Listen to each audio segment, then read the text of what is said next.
ఎంత పడితే అంత 100 పడితే 100 ఎంత పడితే అంతే అని తీసుకున్నాం.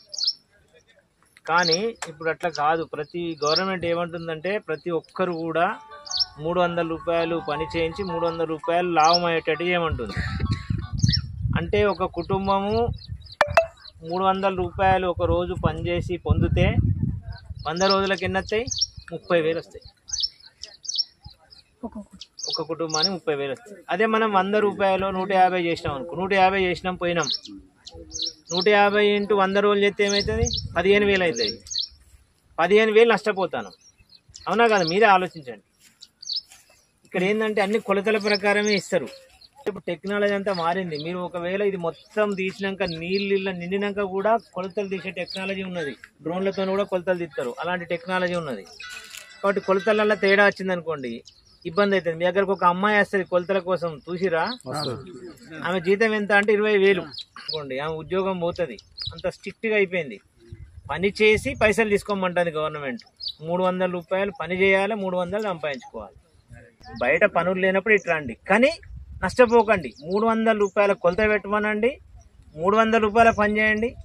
సార్ ఎండ కొడుతుంది, చేత కాదు కదా అంటే ఇళ్ళనే మళ్ళీ సాయంత్రం చేసుకోవచ్చు. మీరు ఇప్పుడు గ్రూప్ ఉన్నది, మంచిగా పనిచేసేటోళ్ళు 20 మంది గ్రూప్ తయారైపోయి 20 మంది గ్రూప్ తయారయ్యి పొద్దున మనం 6 గంటలకు వచ్చినాం, 9 దాకా చేసినాం.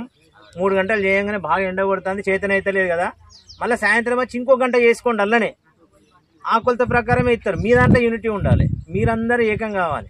ఎట్లా? మేమందరం కలిసి ఒక గ్రూప్ అవుతాం. గ్రూప్ అవుతామని చెప్పి స్వార్థం చేయొద్దు. పాపం కొందరు ముసలోళ్ళు ఉంటారు, చేతగానోళ్ళు ఉంటారు, వాళ్ళని కూడా ఒక్కరిద్దరు నేర్చుకోవాలి మీ గ్రూప్లో. అంతేగాని మేము గట్టిగా చేసేటోళ్ళమే ఉంటాం, మాకే పైసలు రావాలంటే ఆల్రెడీ పోతారు. వాళ్ళు మనూరులే కదా మరి. కాబట్టి మీరు ఆలోచించాలి. ఒకసారి ఆలోచించి ఒక 20 మంది ఒక గ్రూపో, లేకుంటే 30 మంది ఒక గ్రూపో, 40 మంది ఒక గ్రూపో తయారై కొలతలు పెట్టమనండి. ఫిబ్రవరి 15 తారీఖు వరకు వడ్డోళ్ళ పైసలు వచ్చినాయి. పైసలు ఎటు పోవు, పక్కా వస్తాయి. ఈ వారం రోజుల లోపల మీ పైసలు అన్ని విడుదలవుతాయి. ఎప్పటిదాకా పనిచేసిన విడుదలవుతాయి అంటే మార్చి 31 వరకు చేసిన పనులన్నీ కూడా ఈ వారం రోజుల లోపల విడుదలవుతాయి. మార్చి 31 వరకు చేసిన పైసలు అన్నీ. పైసలు ఎటు పోవు, ఎప్పుడు పోలే. పైసలు మీ అకౌంట్లకే వస్తాయి. పైసలు అయితే ఎవరైతే వల్లేదో వాళ్ళు శుక్రవారం నాడు మా ఆఫీస్కి వచ్చినా మంచిదే. పడనోళ్ళ job card number, Aadhaar card number మన రాజ్ కుమార్కి ఇస్తే ఆయన ప్రతి బుధవారం ఆఫీస్కి వస్తాడు. వచ్చినప్పుడు కంప్యూటర్లో చెక్ చేసి మీకు ప్రింట్ తీసుకొచ్చి ఇస్తాడు. ఏమవుతుందంటే కొందరికి వేరే అకౌంట్లో పడతాయి.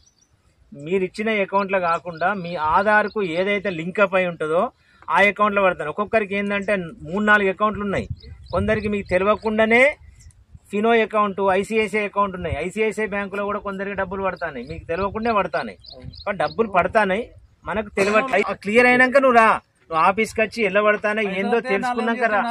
ఇప్పుడు ఆ 4 నెలల పైసలు నష్టపోతాను, ఇంకో నెల చేస్తే ఏమైతే 5 నెలల పైసలు నష్టపోతావు.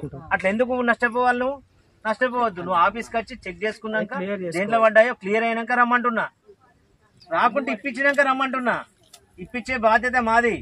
నీకు పైసలు రాకుంటే ఇప్పించే బాధ్యత మాది. మేము పని లేకలేమిడ. మీరు 200 జీతం తీసుకుంటే నేను 300 జీతం తీసుకుంటానా? ఉత్తగా ఏం చేస్తలేను నేను.